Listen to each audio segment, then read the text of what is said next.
Hi hello வணக்கம் மக்களே, இது உங்கள் channel lyrics meaning explain simply. வாங்க ஷோக்குள்ளே போகலாம். இது ஃபர்ஸ்ட் டாபிக், கண்டுபிடி. இது ஒரு சாங். கண்டுபிடிங்க. கண்டுபிடிச்சிட்டு கமெண்ட்ஸில் கீழே கமெண்ட் செக்ஷனில் கமெண்ட் பண்ணுங்கள். கமெண்டில் கரெக்டாக பதில் சொல்கிறவங்களுக்கு கிஃப்ட் வந்துக்கிட்டே இருக்குது. Second topic, best lyrics. Kamal sir படத்தில் வாலி எழுதின பாட்டு ராஜா கையை வச்சான். இந்த படத்தில் நம்ம கமல் சார் பேர் ராஜா, அவங்க ஒரு மெக்கானிக். இசையமைச்சது வந்து நம்ம இளையராஜா சார். நல்லா கவனித்து பார்த்தீங்கன்னா 2 பேருக்கும் பொருந்துகிற மாதிரி இந்த பாடல் வரிகளை நம்ம வாலி சார் அழகாக எழுதியிருப்பாங்க. இந்த பாட்டில் என்னோடய ஃபேவரட் லிரிக்ஸ் இதுதான்.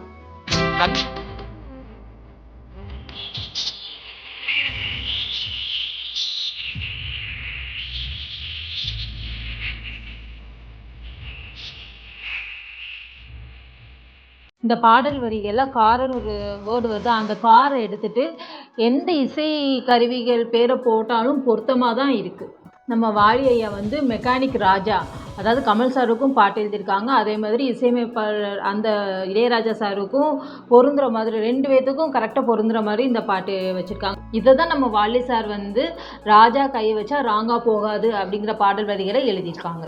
3வது டாபிக், இப்போ ஓடிடி.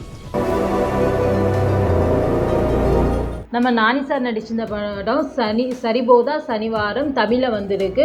யாரெல்லாம் அந்த படம் பார்க்கலையோ ஹெச்டி பிரிண்டில் வந்திருக்கு, இன்றைக்கே டவுன்லோட் பண்ணி பாருங்கள். அப்புறம் இன்னொரு படம், ஜாலியான படம், பேய் படம் யாருக்கெல்லாம் பிடிக்குமோ ஸ்ட்ரீட் 2 அமேசான் பிரைம் வீடியோவில் உங்களுக்காக காத்திருக்கு. இப்போவே டவுன்லோட் பண்ணி பாருங்கள், என்ஜாய் பண்ணுங்கள். இந்த வர ரிலீஸ் நம்ம கார்த்தியும் அரவிந்த் சாமியும் சேர்ந்து நடிச்சிருக்கிற மெய்யழகன் படம் தான் இந்த வாரத்தில் நமக்கு ஃபர்ஸ்ட் ப்ரிஃபரன்ஸ். நம்ம விஜயாண்டி நடிச்சிருக்கிற வருதா வரலையா, ரிலீஸ் ஆகுதா இல்லையானே தெரியாத ஒரு படம் ஹிட்லர். அந்த படமும் இந்த படம் தான் ரிலீஸ் ஆகுது. அப்புறம் ஒரு தெலுங்கு படம் தேவாரா, ஏற்கனவே RRRல நடிச்சிருக்காருல ஒருத்தர் ஜூனியர் NTRன்னு, அவர் நடித்த படம் நல்லா இருக்குங்கிற மாதிரி ஒரு ஹைப்பு கிளப்பி விடுறாங்க. எந்த அளவுக்கு இருக்க போகிறது தெரியல. நான் ஒரு பிக் பட்ஜெட் படங்கிறனால கண்டிப்பாக ஓரளவுக்கு ஓடும், அதையும் நம்ம பார்க்கணும். சதீஷ் ஹீரோவை நடிச்சுக்கிற ஒரு நைட்டில் ஒரு போலீஸ் ஸ்டேஷன் நடக்கிற ஒரு கதை தான் சட்டம் என் கையில் அப்படிங்கிற படம். அந்த படமும் கொஞ்சம் எதிர்பார்ப்பு கிளப்பி இருக்குது. எப்படி இருக்குது அப்படிங்கிறத நம்ம படத்தை பார்த்து தான் தெரிஞ்சுக்கணும். விஷயம் தெரியுமா? கமல் சார் நடிக்க வேண்டிய படத்தில், ரோபோ படத்தில் நம்ம ரஞ்சித் சார் ரொம்ப நாளுக்கு அப்புறமா நடித்தார் அப்படிங்கிறது நமக்கு தெரிஞ்ச விஷயம் தான். எனவே தில்லு முள்ளு அப்படிங்கிற படம் பாலச்சந்தர் இயக்கத்தில் வெளியே வந்துச்சு. வேற லெவல் ஹிட்டு. ரஜினி சார் வந்து ஒரு வித்தியாசமான கதாபாத்திரத்தை நடிச்சிருப்பாரு. அது வரைக்கும் ரொம்ப ஆக்ஷன் படங்கள்லாம் நடிச்சுட்டு அந்த படத்தை நடிச்சிருக்கனால வித்தியாசமாக இருக்கும் நமக்கு. ரொம்ப ஜனரஞ்சகமாக மக்களின் கலைஞர்ங்கிற சொல்ல அளவுக்கு அந்த அளவுக்கு ஒரு அழகான படத்தை கொடுத்துருப்பாங்க. இதில் வந்து கமல் சார் வந்து ஒரு கேமியோ கூட பண்ணியிருப்பாரு, வக்கீல் ஆர்வாசன் அப்படின்னு சொல்லிட்டு. இந்த படத்தில் முதல்ல கமல் தான் நடிக்க வேண்டியதாக இருந்துச்சான். அதுக்கு முன்னாடி நாகேஷ் சாரை வந்து படத்தை நடிக்க வைக்கலாம் அப்படின்னு சொன்னாலும் அந்த கமல் ஒரு நடிகர், ஒரு ஹீரோ வந்து இந்த படத்தை நடிக்கணும் அப்படின்னு சொல்லி பாலச்சந்திரன் நினச்சிருக்காரு.